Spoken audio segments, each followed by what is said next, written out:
আসসালামু আলাইকুম। আবৃত্তি করছি বোঝাপড়া কবিতাটি। নিজের সবটুকু যার জন্য ত্যাগ করেছেন, সেও একদিন বলবে, কেন করেছিলে? আমি কি করতে বলেছিলাম? সমস্ত সমস্যায় তার পাশে থাকার পরেও একদিন শুনতে হবে, আমার সমস্যা আমি মিটিয়ে নিতে পারতাম, তুমি না থাকলেও চলতো। তার সমস্ত হারিয়ে যাওয়া সম্পর্ককে চেষ্টা করে তার কাছে ফিরিয়ে দেওয়ার পরও আচমকা সে বলবে, আপনি নাকি তাকে একা করে দিতে চান। একটা দিন নিজের মতো চাইলেও ব্যস্ততার অজুহাত এসে দাঁড়াবে প্রাচীরের মতো। আসলে অনুভূতিগুলো মরে গেলে রয়ে যায় শুধু যুক্তি আর তর্কের পাহাড়।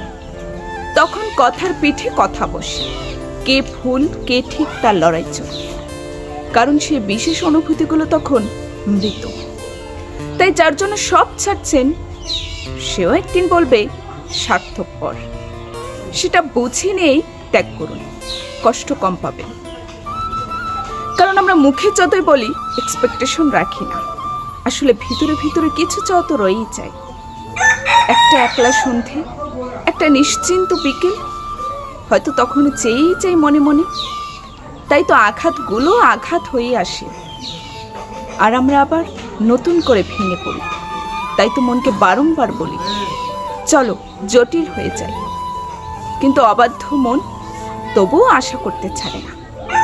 আশা থাকলে আশা ভঙ্গও থাকবে নিশ্চিত। জীবনটা ঠিক পাহাড়ের বাঁকের মতো, অসম্ভব রহস্যময়। আজ যেটাকে নির্ভেজাল ভালোবাসা বলে মনে হচ্ছে, কাল সেটাকেই মনে হয় শুধুই বোঝাপড়া। ধন্যবাদ।